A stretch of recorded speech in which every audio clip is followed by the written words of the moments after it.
Hey, good morning, everybody. My guest today is Ryan Hawk. He is the writer for BRIC-A-BRAC, a fantasy Christmas story. Um, I've thoroughly taken a look at the whole project on IndieGoGo. It's just the art is so gorgeous and the story is so much fun. And as a preview, I just want to tell you guys this guy is so passionate about comics and the future of comics. And we have a really fascinating conversation about things like consuming comics on phones versus print, and he's willing to experiment with all kinds of different formats. And I think anyone who's interested in the future of comics should definitely take notes on this one. There's a lot to think about. Before I get started with the conversation, I just want to remind everyone today is October 31st. It's Halloween. That means it's the last day that the Indiegogo for Mary Sue will be up. So please check out the links below. Of course, Ryan's book will be there as well. Yeah, if you are interested in Mary Sue, please take one last look. Tomorrow's the last day for the campaign. It's been doing so good, and everyone's excited. I'm excited. I'm working on the last few pages right now, actually. I took a break to talk to Ryan, and I'll be printing a prototype for myself tomorrow. And I'll be holding it in my hands and doing the proofreading, and then I'll add the final polish to it. And hopefully have everyone's books in the mail by Thanksgiving. So I hope you're all excited, and I hope you enjoy this conversation. Talk to you next time. Welcome, everybody. This is episode 36 of Podlomatic. I have another indie creator here with me to talk about his book and talk about all kinds of stuff. Please introduce yourself. Hey, I'm Ryan Hawk. I am currently campaigning for my book BRIC-A-BRAC, raising funds, and yeah, I'm really happy to be on. My pleasure, man. I was looking through, I think we introduced ourselves to each other a few months or weeks ago, and I was looking through your project, and unfortunately my time was crazy, but like the quality of the art is so outstanding, and like we'll talk about things like I'm the writer and okay. the creator, and I guess, also the thing about IndieGoGo, you kind of become like the producer as well. Yes. There's a lot of promotional aspects to this that I want to ask your experiences about. But oh yeah. First, I guess I should invite you to tell us about your project first. Okay, yeah, certainly. So my project is called BRIC-A-BRAC #1. It's the first part of a 3-part Christmas fantasy, even a little sci-fi story. So in essence, the very simple pitch, that's a sentence long, it's Rudolph and Star Wars combined. And why I say that is because it has the heart of those classic Rankin and Bass movies, the Charlie Brown Christmas special, those amazing things we watch every Christmas. It has the tone of it, the definitely the plot structure of it, but and the characters, but also added with this Star Wars intergalactic element, because we are, of course, on a planet Christmas. And it's war-torn, just like Star Wars. Every Star Wars has a war, or else it wouldn't be called Star Wars. So yeah, so it's definitely that. It's a children's slash all-ages book. It's really an all-ages book. And it's pretty much everything I've ever wanted to write about Christmas. Yeah, so in essence, that's like the very simple pitch of the story, I would say. All right. And we can get into the details, but there's so much to talk about, and there's so little time, unfortunately, but maybe we'll talk again after the book comes out and I can read it. Certainly. I guess from a writer's perspective, as a creator, what inspired you to write a story like this? Since I was 10 years old, I definitely have been forming this, or 9 years old even, forming this narrative about Christmas in my mind that, like, I just couldn't get out. I think it was a part of the wonder of Christmas that just absolutely, I like right now, I literally just, I know it's Halloween, but I have Christmas stuff in my room because I think it looks so aesthetically pleasing. Every time I look at it, it makes me happy. So I knew I always wanted to do something about Christmas, and I found the perfect artist, and I was like, this is a sign, it's time.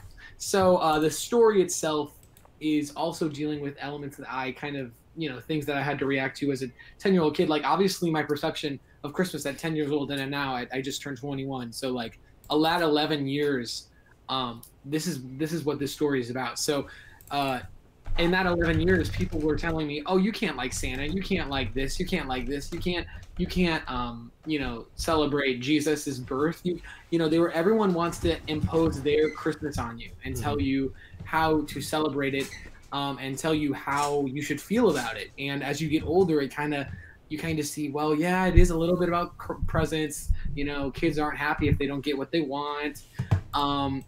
So this story is definitely about like a little kid who's 10 years old who goes through Planet Christmas with the goal to stop the war, to get to Santa Claus, who will in theory solve all the issues with Christmas Wish. You know, sometimes things get complicated, but that is in theory what Garrett, our main character, wants. And through that, he meets so many different ideologues, so many different people telling him, "Oh, we hate Christmas," or "Oh, we love Christmas," or, you know, obviously there's a war going on, so all the adults are fighting and rebelling against the Nutcrackers, and so their opinion on Christmas is totally, totally different than from what Garrett's is. So it's about perspective. It's about a journey. It's I just was looking at those Christmas specials, and I was like, I have such a love for, you know, Rudolph's Shiny New Year, or, you know, Rudolph the Red-Nosed Reindeer, or Frosty, because they're structured in a way where it's kind of like Alice in Wonderland, where Alice meets the Cheshire Cat, then she goes to see the Queen, and then she meets the Walrus guy, or here's the Walrus story, you know, and it's all that kind of stuff. It's structured in that way where it's like you meet a character with a new perspective, you keep going. You meet a character with a new perspective, you keep going. I love that structure. I don't see it anymore, frankly, in a lot of movies or media anymore, and I just wanted to make an ode to those awesome specials that deserve to be watched every year. That reminds me sort of the Phantom Tollbooth, if you ever read that as a kid. I haven't, actually. Oh, okay. Well, it doesn't matter, I guess, in that case. But the question that would... you mentioned Alice in Wonderland, for example. Is Garrett from Planet Christmas, or is it yes, like... Okay. He is from Planet Christmas. He is a human, but, you know, kind of like another Star Wars element is, you know, we don't get an explanation as to what alien race Luke Skywalker is. You know, like, that would be odd. He's just a human character, and there's no need to explain it. Right. Same with Garrett and these kids. The little kids are basically protected because it's wartime. The kids maybe used to live in Planet Christmas, used to do all this stuff, but all Garrett's known and all his friends have known, who are, you know, 10 years old and younger probably, are living on Sugar Plum Cove, which Sugar Plum Cove is where these Sugar Plum fairies collected all the kids of Planet Christmas and are protecting them from this war. And, you know, this was agreed upon by a lot of the people on Planet Christmas because we obviously don't want kids fighting in the war. They don't want kids getting hurt. And so basically the Sugar Plum fairies protect these kids on a very isolated tropical island. And that's where our main character Garrett is from. That is all he knows. And what's awesome is that, well, it's not awesome. The Nutcrackers invade his planet because they are warmongers and they're looking for a resource, which is why practically the whole war started, is because they just can't control themselves. And yeah, so Garrett is basically thwarted into a war to save his friends, to save essentially who are his mother figures, the Sugar Plum fairies. He has to find Father Christmas and get him to get this wish granted. And so that is the essence of his character. So he's seeing new things he's never seen before. What's beautiful about it, it's almost like a Luke Skywalker situation where he's seeing new things that we too have never seen, and because he's human, we can kind of relate to him, because he's seeing fantastical things that are firstly unlike anything we've ever seen, and that's deliberate because I want to make this book fantasy. It's a fantasy Christmas book, and so you're going to see things you've never seen before. I've heard so many people say, I've never heard of a snowman spider, and there's a snowman spider in the book, and I've never heard of a Christmas dragon.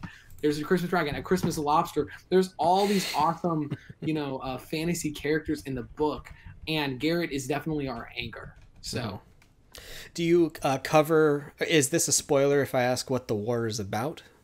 No, it's definitely not a spoiler. It's dealt with in the pages. So, so basically, the war is, as I said, a war of resources. So on Planet Christmas, there is essentially what is a vibranium underneath it. And it's called Christmas spirit. It manifests when people are just super happy, and obviously it's Planet Christmas. So before the war, everyone was happy. It was a sublime Earth, and there's a lot of Christmas spirit manifesting underneath the planet.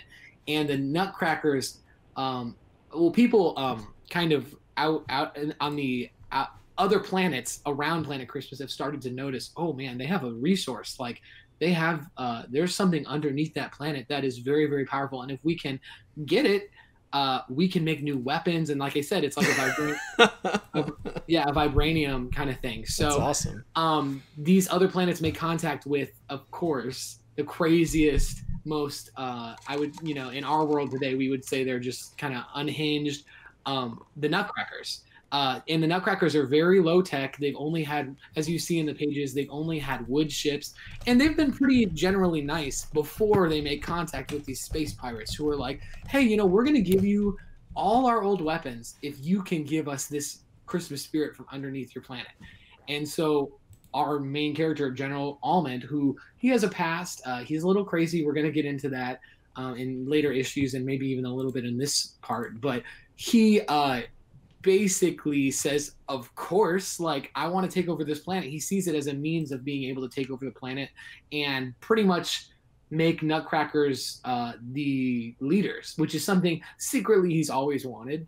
And so that's where the initial war starts. But of course there's other, and he takes over little different planets where there's the most Christmas spirit first. So obviously where the children are, that's a very obvious first place because children celebrate Christmas and they are very, very passionate about it. So that's where he goes first.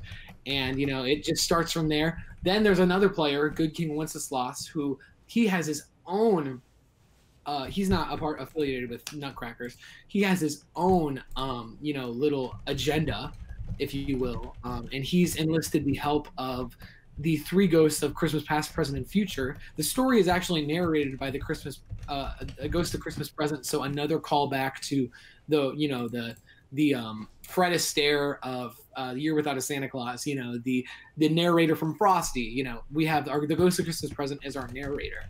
And how those specials start where it's like, it was a blah blah blah blah blah, and this was the origin of Santa Claus. You know what I'm talking about? Like in the Rankin and Bass. So yeah, he is our narrator. But anyway, Good King Wenceslas has his own deal.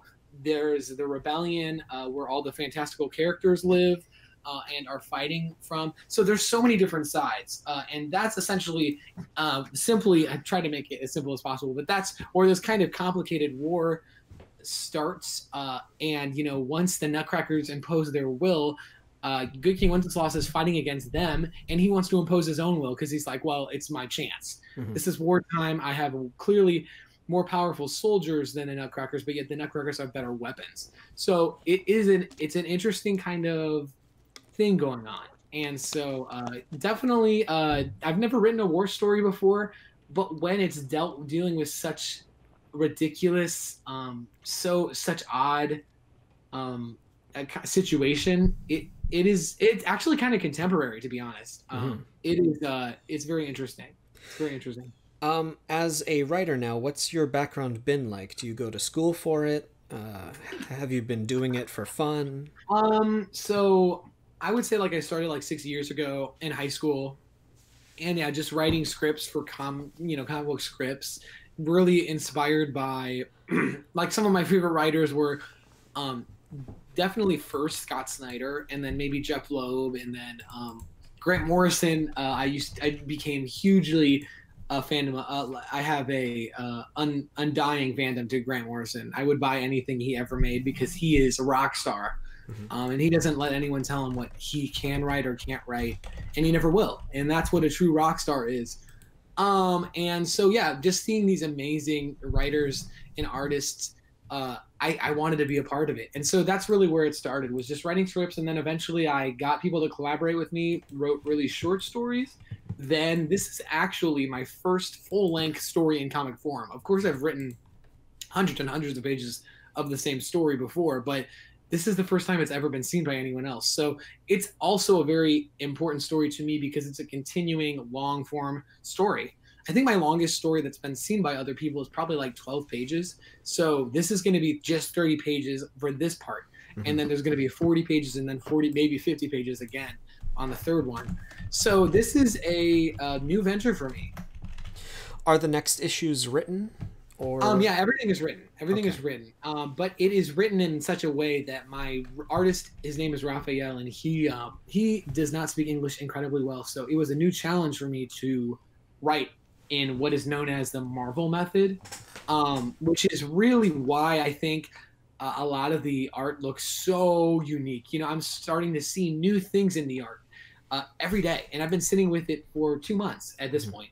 And that's very much due to the brilliance of my artist, but also because I gave him direction, but I gave him some direction, but I didn't give him dialogue, and I didn't give him, you know, different things. And that's something I've never tried before.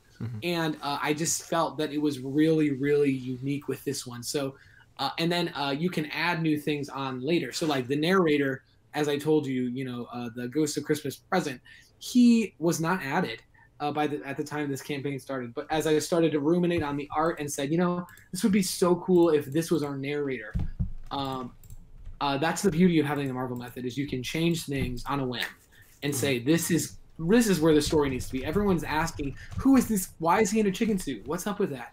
And yeah, so this is truly like where our this is where the kind of steak gets sauteed, like the creative steak. You know, you put it in a pan, and sometimes when you're doing the Kickstarter, you think, oh, it's done, you know, but Marvel method and those kind of loose scripts allow you to add more stuff to what you're cooking, you know, and it's a beautiful thing. And then suddenly you have this meal before you instead of what you thought it was. You know, you can actually add more layers to characters. And that's not to say that all Marvel method is amazing, because, you know, you even look at the Stan Lee stuff, and there's definitely times where the Marvel method, the art does not quite connect with the speech bubbles, you know. Like there's that, and then you can even look at the early Image stuff too. There's a lot of odd things going on with like the, you know, especially I look to a lot of like the X-Men stuff at that time. You can definitely tell it was Marvel method, because the word bubbles, I mean, they kind of work, but you can tell that maybe the writer wanted to go in one direction and the artist just took it in another one. And so it can be dangerous, but you know, it's definitely worth a try. And so far I've been reaping the benefits. So the Marvel method always struck me as sort of like jazz. Yes. Yeah. It's improvisational. You can turn on a dime. Sometimes miracles happen. Sometimes it could be a little, what's the word I'm looking for? Noisy. It's odd. It's odd. There is a language in comics that is hidden, and it's not obvious. It is very it takes many years to kind of understand, but there's a language to comics that the dialogue, the bubbles, it's odd to master, but you have to kind of and artists are really great at telling stories, and if you have a really great artist telling stories, that's awesome. But if you have an artist that wants to make splash pages or really epic stuff, like some of those early Marvel artists, or you know, even the Image artists wanted to, you kind of the dialogue it suffers. You don't have as much real estate to tell a story. So again, it can definitely be a dangerous thing, no doubt. How did you get in touch with your artist? Because I'm looking at these pages, and if anyone's listening, I really recommend just looking at them. They're so beautifully made. I especially love that there's no white space or dead space on these pages. All of the panels sort of are superimposed on top of other panels, and it's just so pleasing to the eye. Yeah, that's super. Yeah, I really like that, because I don't know if the comic would work if there were just white spaces. This is not an ordinary story, you know. It's not your average. Not to say that that's a bad thing, but it's just that I don't know. I felt that was a very interesting direction that he took, and that's another thing with adding the Marvel method. Maybe he would have added white space, but I don't think I've ever seen any of his art with white space. He's just not that kind of guy. He's very dynamic with his art. So. And the art is also so confident and loose. It reminds me of a little bit of Jeff Smith. The coloring is... Anyway, all this is to say, anyone listening, I really encourage you to take a look at some of this art. Like, I would buy it just on the art alone, but like the story's also like really fun too. Yeah. But you did ask me where I found my artist. So Yeah. tip for pretty much anyone who's looking for an artist, go on ArtStation or Instagram. Yeah. Never go on DeviantArt. Is kind of a cesspool at this point. But if you go on, Instagram and ArtStation, those are two websites that really can help you out when trying to find an artist. And that's how I found him. We started hitting it off, and he saw a lot of my previous work. And again, that's another thing. If you're you need to have some work. If you're trying to get an artist who you really think is like amazing, you should probably show that you have great work product, or if you don't have a comic done, that you have a very solid script. Because no artist is going to want to give you the time of day, at least in my experience, if you don't have a really solid script that is just really good. Maybe there's some things that could be changed, but it's the vision is there. And so just prove to them that this would be a worthwhile expedition, because they're trying to say something with their art. They get up every morning and they probably think, what can I say with my art today? What purposes am I serving with it? And if they don't find a purpose in your script, then it's not going to connect. So I think that write about what you like, write, I don't know, just make a really, really great solid script. I think that at least in my experience has really gotten artists to look and recognize me, so. Yeah. One of the things that I've noticed with writer-artist teams is that the writer sort of takes on the role of a promoter as well. You've been doing a bunch of promotion for your comic for a while, if I recall. Yep. It was on Kickstarter first, and now it's on IndieGoGo. Is that correct? Yeah, there were some issues with Kickstarter. We got like grinched pretty much, and unfortunately we had to refund everyone. And so, we brought it over the pond, and so far it's been amazing. Pretty much, so far we've gotten a lot of new backers and a lot of people who, I think Kickstarter had too many projects on it.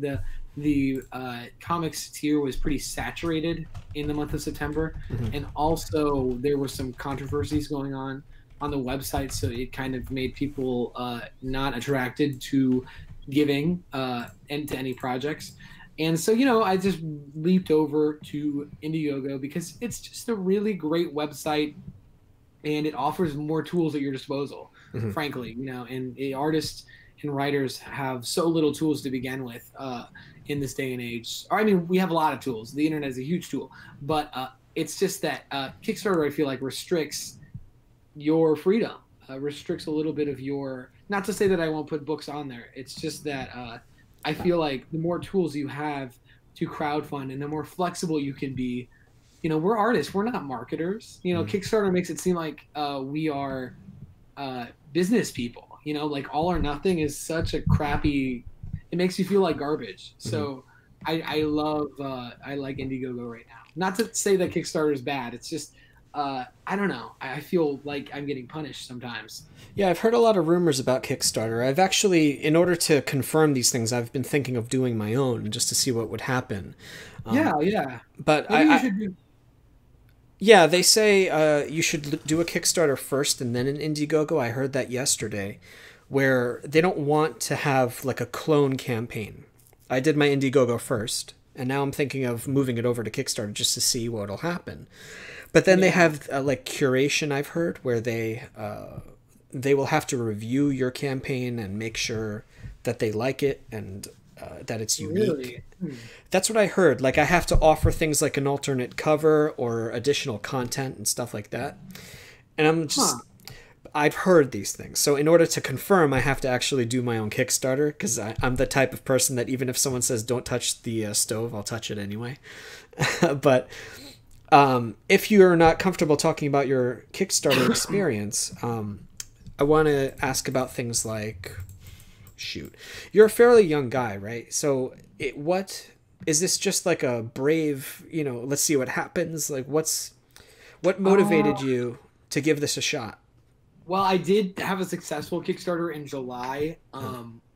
And just for a book of short horror stories, like I said, over the years I had worked with so many people to make little stories that I felt let's collect them, and we did. And so that was successful, barely. And it kind of showed me that you have to have, I mean, this is a fight. This is going to be one of the hardest fights you'll fight as a creative. It takes a pound of flesh. It takes a lot of your soul, at least while you're doing it. There's no exaggeration with that. It will consume you. And so maybe out of a little bit of a delusion, and also just feeling like it was the only way I could actually produce my books, that's why I started jumping on crowdfunding. It's awesome, but it's very difficult. I mean, there's no doubt about it. It does get easier, but it's hard. It's hard stuff. And I mean, there's just no other way to make books right now, it seems like, so. That's an interesting question. You sound like the kind of guy who consumes comics regularly enough. I don't have a huge background with American comics. I'm more of a manga guy. But one of the things that I find the most fascinating and puzzling is, what is the current state of comics in general in America? What is its relation to indie comics? And how can we create some kind of symbiosis between, say, local comic shops and creators like ourselves? Is it even possible? What do you think? That's such an odd thing. I think that comics will never die, but I just think there's waves that come and go. And now is an odd time because a lot of people are upset that characters are changing in ways they don't like it. I mean, at least that was the controversy, years ago. I guess people are still on that. And after a while, I also think that if you aren't creating content that's about something about an ideal, or about your kind of media kind of gets saturated. There's a lot of books out right now. And I also think that comic books are just not accessible to the everyday people, especially people in small towns who probably need it the most, who probably are the people who have the huge Netflix subscriptions and who consume the most content. People who live out in the middle of nowhere. Where are they going to find a comic book shop? You hear about so many creatives who live, just in Kentucky in some small town. Where are they going to find a comic book shop? And then also, how are they going to afford $4 to $5 for 20 pages? 20 pages, and a newspaper print that is about to fall off because sometimes they have to cheapen. So I just think that that model is not working anymore, and that's very apparent. I do think that probably, and you might attest to this, that in Europe the books are the bound books, manga books, hardcover books that are comic books are very successful. And so I think independent comics are an answer to that. There's a lot of amazing books coming out, just high quality books that I think we need to leave the issues away, like the 20 page issues. I think that is an old idea. And instead we should, at least as American comics, make full bound books. And then also, I would also say, in response to your question, Webtoon is going to take over a lot of this comic industry. I live in New York City, and I see some people on Webtoon almost every train ride, or every subway ride. People are so hungry for comics, but they don't have the money to get them. They don't have the $4 or $5 to get the 20-page book. And this is something I've thought about a lot, and Webtoon is just a golden opportunity for, once this book comes out, I'm putting it on Webtoon, like the entire book, because there is just such a growing, thriving audience there. And the beautiful thing is, if you make a Webtoon that comes out often and you have good content, that translates into backers on new projects. So, if you put out your best content for free, that's what people do on Webtoons, and that's what I've been seeing. And then every once in a while, they'll come on the Kickstarter or IndieGoGo and then make it into a hardbound book. So I don't know if that answers your question about the industry, but I just think that comics will always be around, but there's just changes going on. Things get political, I guess, and I guess people are really upset about that. I don't do politics. I don't talk politics. I don't try not to think politics at all. And so I just think that it's a problem of, how do we get books out to people who, when Drake drops an album, when Kanye drops an album, who do you think they're going to look at a comic book, or are they going to listen to Kanye's new album. I mean, obviously they're going to listen to Kanye's new album for free rather than buying a 20-page book for $4. I mean, this is the audience that we are trying to get, right? So obviously they're going to get more value out of album from, you know, someone who's like super dope and, you know, it's free and it's free content and they can listen to it however long they want, as opposed to a book that it's only 20 pages and once they're done, you know, they'll look at it every once in a while, but you know, it's kind of over. Mm-hmm. So it's just like, that is also the plight we have. Unfortunately, comics have to are in competition with other things that are just so much more valuable to people than comics. You know, comics are not a value. It's an expense, and it's not something that financially, I think the only people who can afford a lot of comics a day are ironically the people who are upset about the changes politically going on with the books. Mm-hmm. And so that's why there's so much outrage. Let's say if we had a larger audience, these people would be drowned out, and we would instead glorify awesome creators like Scott Snyder, who totally deserves a larger audience. I mean, he's not even verified on Twitter, so it's like or Instagram, you know. So it's just like, again, I know I'm kind of going on for a while, but in essence, I just think that the delivery mechanism is in need of a change. In that sense, it's webtoon and kind of going in the European style of, instead of releasing single issues and dealing with Diamond distributing, which costs every comic book, I think 50% or something like that. We need to, I think, as an industry, comic books need to be hardbound and just really make them really beautiful books with great quality. And that's how I think that the industry will be going and be changing. Mm-hmm. So just content that's going to be free, and then nicer content that's going to be in hardbound books, just like how music is now. There's new ways that we have to change. Mm-hmm. And it's very difficult to watch. I was born right in the mid 80s, so I'm between several different. I'm too young to be a part of the 90s comics movement, like Image and Marvel was exploding at the time. So I wasn't buying comics then, and I didn't really know what was going on.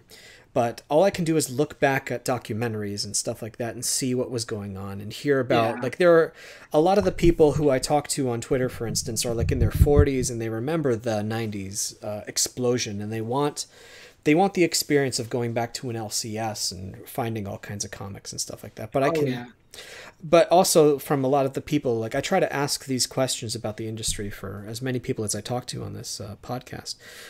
One of the things that I struggle with is that there are so many middlemen with that old model. Things like distribution, you mentioned Diamond. I want to include local comic shop owners, because I live in New Jersey here, and there are a lot of local shops where I want to build relationships with them. Oh, yeah. And I want to build relationships with any shop because they can recommend my book if they like it, and that'll lead to even more sales for everybody, and everybody gets it anyway. So I want to include as many people as I can in these kinds of deals, but I can also see your perspective. Like, I also have a webtoon that it did fairly well for a while, but then I ran into problems like, I think, again, the word curation. They have editors on this website that will select certain titles to feature. And it seems that my comic, for whatever reason, wasn't eligible, or someone didn't choose it, anything like that.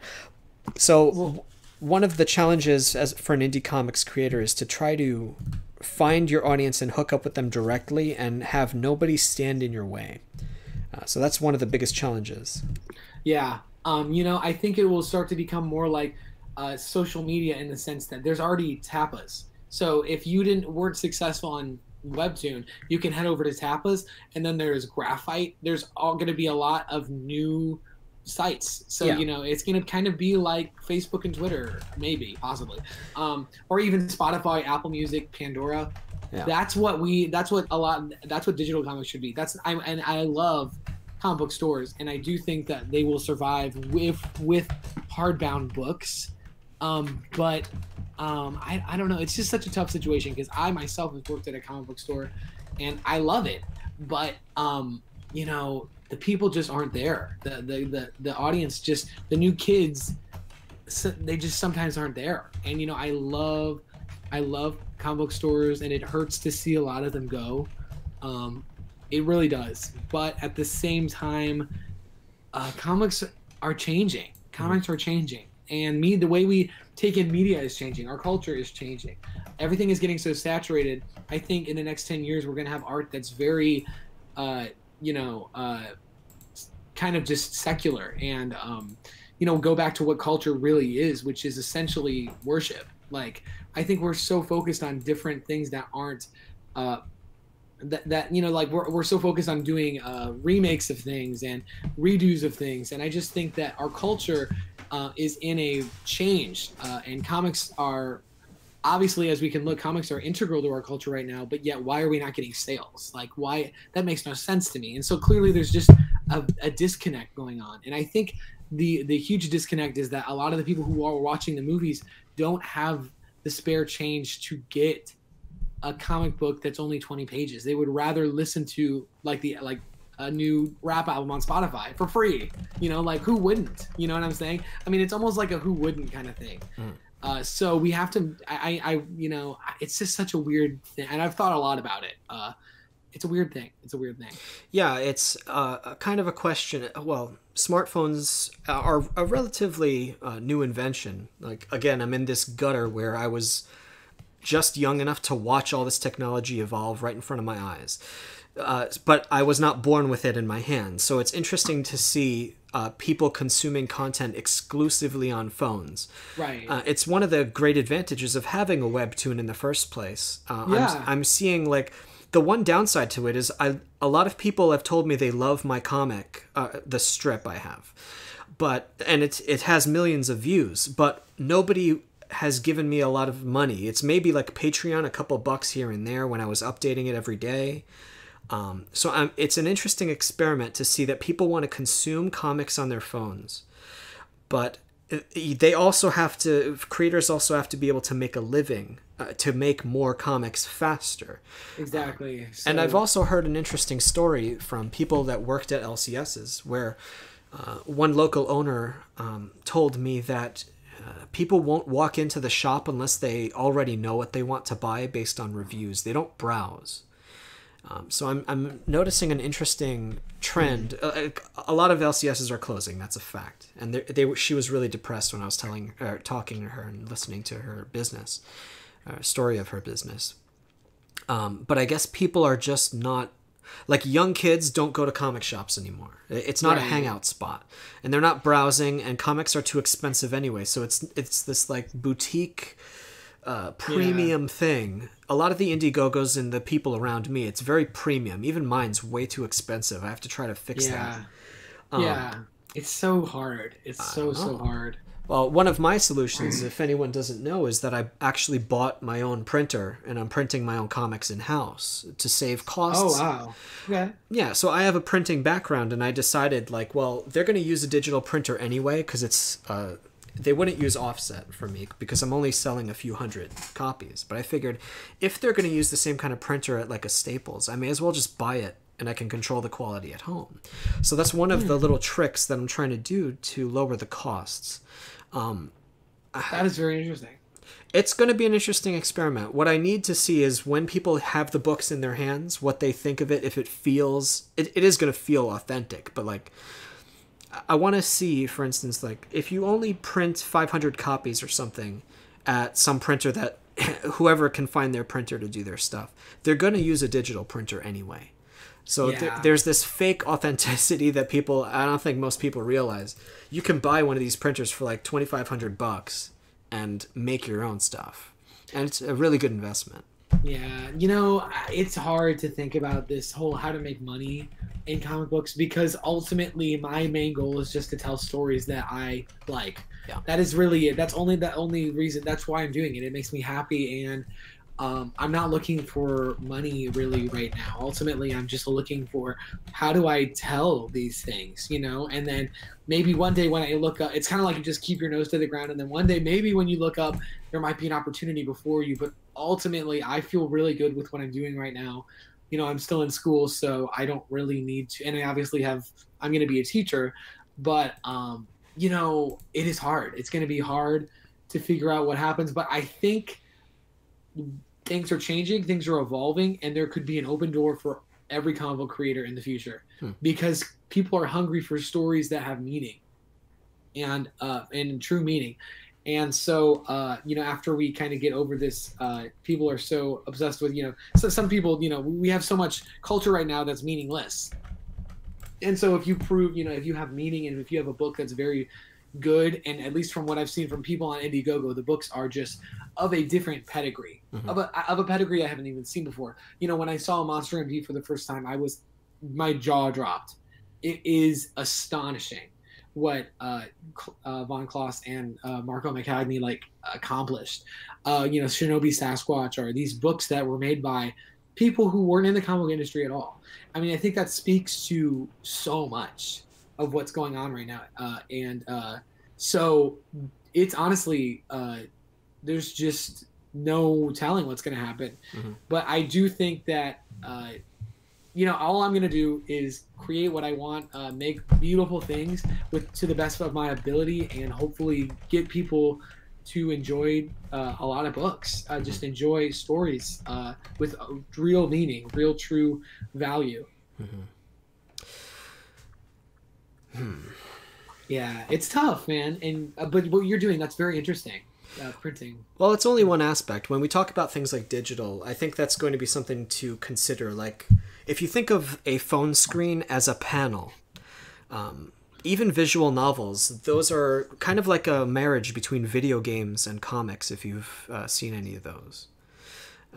It's like an RPG without a battle system. You just go around a game and talk to characters and watch them talk to each other. I think phones are a very new relatively to this industry, but phones can be comics as well. So I think if a smart creator wants to create some kind of platform to publish comics in a panel by panel format, that's something I've been thinking about.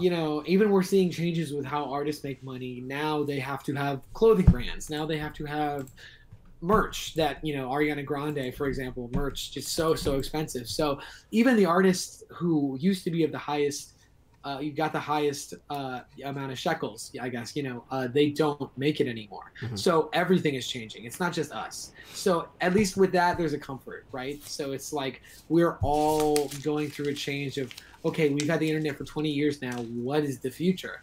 Where is this going? Is art going to be a participatory event and no one makes money off it, or like culture really used to be? Or is it going to be people making more things independently and making money off it, but in a new way? So it's just going to be very interesting to see what happens in the next 10 years with all culture, all music, everything, because we're involved in that. We need to be, because again, we're kind of in competition with these people, the artists, all kinds of art, because it's all in the phone. It's all here. It's all at your disposal. So the apps, the music, the everything, we need to start thinking about that, I think. Yeah, I would think that's it's kind of a crisis that a lot of people are kind of going back to the nostalgic days, like say vinyl is coming back, but vinyl is very niche. People are willing to pay a premium, but maybe you'll sell only a few hundred copies of a book, and some people will be satisfied with that. But I would rather have thousands of people read my book and pay way less. Yes, exactly. Because like I said, like stories with meaning deserve to be heard and told. And it doesn't matter if it's an amazing bound book. If only a select few are reading it, what's the point? Every creator's got to answer that for themselves, I suppose. But in my case, and I'm sure in your case, what we would love is to look at someone on the subway and they're reading our book or something. Yes, exactly. But I will say, I see people on Webtoon literally every day. I don't even see people texting every day. I see people on Webtoon pretty much every day. So that just goes to show you that people are hungry. They're hungry for stories, hungry for new ways to experience comic books. The biggest challenge, I would say, is going to be eventually being able to earn enough to at least, say, pay an artist to be able to do it. Because producing comics as an artist, I do a little bit of everything. The hardest and most time-consuming part is actually sitting, putting your butt in the chair, and putting the art together. It'll take days and days. So for anyone listening, like the biggest challenge that we have to face, and what I would encourage everyone is, if you love a webtoon, for instance, just throw them $1 a month on Patreon, even stuff like that. Find a way to support them financially. Throw them $1. Because even back in the day, I don't know if you grew up with newspaper comics at all. No. Do you know about the syndicate system? I don't, not really. All right. Well, it is worth looking into if you ever have time. There's a bunch of, what's it called? There's documentaries about it. Stripped. Okay. Stripped. It's called, that's the documentary. I recommend it highly if you're into webtoons. But basically, the syndicate system for newspaper comics is they would take 50% of your profits and sell your comic to every newspaper in the country. So Garfield, Charlie Brown, Calvin and Hobbes, they all went through the syndicate system. And then any merch that you would make also would get, they would get 50% of that. So you would see a lot of Charlie Brown kind of things. And anyway, that's a whole other topic. But when newspapers fell apart, there were no new comic strips anymore. And that happened to be the same time that the internet was blowing up.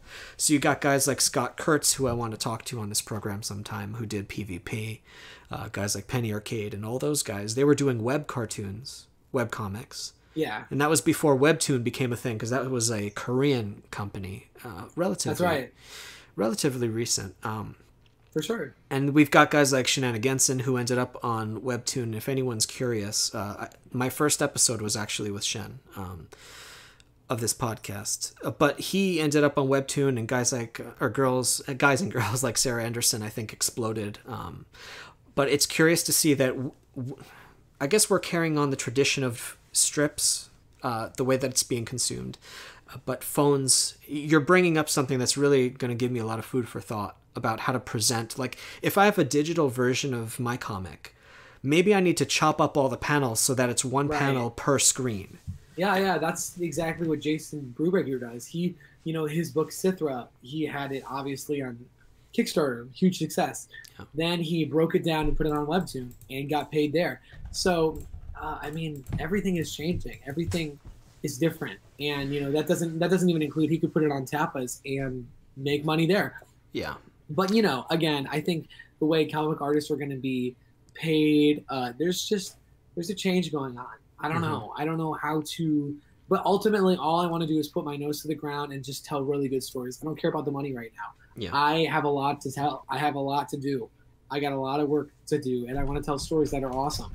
And so this is what I can use right now. It might be limited. It might have a limited reach, but ultimately it's something I want to show my grandma and say, this is everything I've ever wanted to say about Christmas with this story. And, that's gratifying to me right now. And eventually, I would love to tell more, but ultimately I just feel like if I tell really good stories, make a really good product, I am satisfied. And we'll just see where that goes. I could approach a different company when it's over. Like, obviously it's a children's book, so I could approach, in theory, I live in New York, so there's a lot of real estate there. There's a lot I could do. A lot of people I could say, hey, I completed this book. I don't know. There's a lot of strange things going on with the way artists are paid, and also the way we're receiving media. And it's really hard to determine what's going to go on. Well, I guess at the end of the day, we can say that regardless of how it's consumed, the demand for this medium exists. We just have to, as creators, find where the people are. Yes. So we're in a weird transition period between print and digital. There is, it really is a question of the past versus the future. The Gutenberg press existed for a good, few hundred years. But now there's a new Gutenberg press, the internet, phones, and if artists want to survive, we have to find a way to please both audiences, right? And if we can I think that's another thing too, is just having comics on every single platform. How do we get comics on Facebook? How do we get comics on Twitter? How do we get comics on Instagram? Yeah. That's where I actually put comics on Instagram in a format that, let me just show you. This was an idea I had earlier this year where I literally just, where you have the what is it called, gallery kind of, and I put them on kind of like this, Those are just little mini things, and you know, just kind of like all that stuff. Mm-hmm. And you know, I was trying new things. Why can't we put comics on Facebook? Why can't we make, you know, have someone talk to Mark Zuckerberg and get a comic viewing format? You can watch movies with people on Facebook. Why can't we read comics with people on Facebook? There are so many things at our disposal right now that can get people looking at our books, but I just think we need to make them more appealing. Why aren't we having comics on social media? Why isn't Batman every single month on social media? I mean, that's so dumb to me. Like, why, you know, there should be I get that you can't make money that way, but the way I mean, you know, DC always gives out freebie comics. Why can't they just put on Batman Hush? I mean, that is not going to stop people from buying the book. It came out 20 years ago almost. So, you know, there's just so many little things that we could do to get people reading comics. But I also think we're not engaging with social media in the right way. You know, again, like I said, you know, you literally can look at movies with other people on Facebook. You can stream things.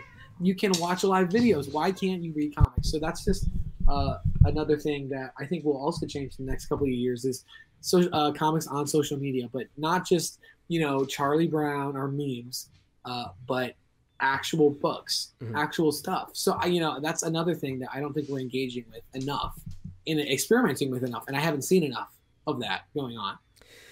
We're probably going to find out within the next 5 years for sure, but there's a lot of good things can be gained for those who are willing to experiment, and it looks like you absolutely are. So I commend you for that. I'll be watching your example. Oh, I am going to put every comic on Instagram, make its own Instagram, hopefully put it on Facebook, and, you know, see, there's so much at our disposal right now that music people are taking advantage of, that video game people are taking advantage of, that all these different people are taking advantage of. Why aren't we? Let's find a way. Let's find a way. And so I think that's another disconnect, is we're not using what's at our disposal. These are gifts. These are gifts to us.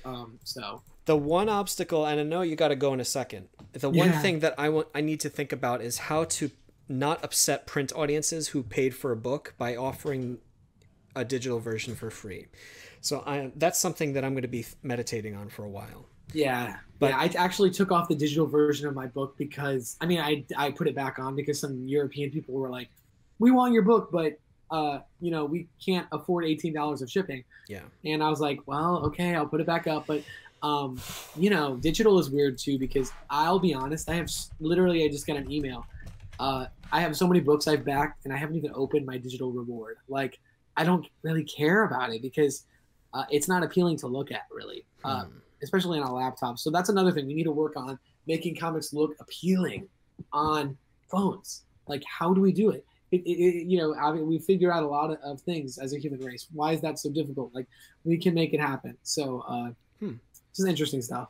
Yeah, it's like printing or making comics for two different mediums that are almost incompatible. But anyway, I don't want to keep it for too much longer. Is there anything you want to plug before you go, like your Twitter and all that stuff? You know, my Twitter is connected to the IndieGoGo, so that shouldn't be too hard to find. Or, you know, I pretty much messaged anyone, DM'd anyone on Twitter who says they like comics. So at this point, with this book, so you know, just grinding really hard. But ultimately, this book is just really important to me. So if you guys are interested in it, if you guys liked our conversation, if you think there's some value in this book, I guarantee you there's a message in it. So, you know, it's a thing of value. And if you want to get on and back it, or just look at the pages and share it, don't underestimate a share. This is a team effort. So I really appreciate everyone who's just come and helped me, and also anyone who is potentially going to share it or even back it. So, yep. For sure, dude. And I'll put links if anyone's curious below. And do you know when the release would be? You know, I think the digital release, we planned it for, you know, December, and then our physical January. So. Okay. Well, there you go. Everyone listening, please check it out. There are links below. Ryan, thank you so much for coming, dude. And I wish you the best. And I hope we could talk again soon. Oh yeah, man. This was really interesting. You know, I was trying to work on, you know, this idea during the summer, and just kind of got into crowdfunding because I was too frustrated with it. But yeah, man, there's exciting things to come. I hope so. I know so. It's just going to be a lot of hard work, but that's okay. Absolutely. All right, man. All right, man. All the See you best. around. Take care.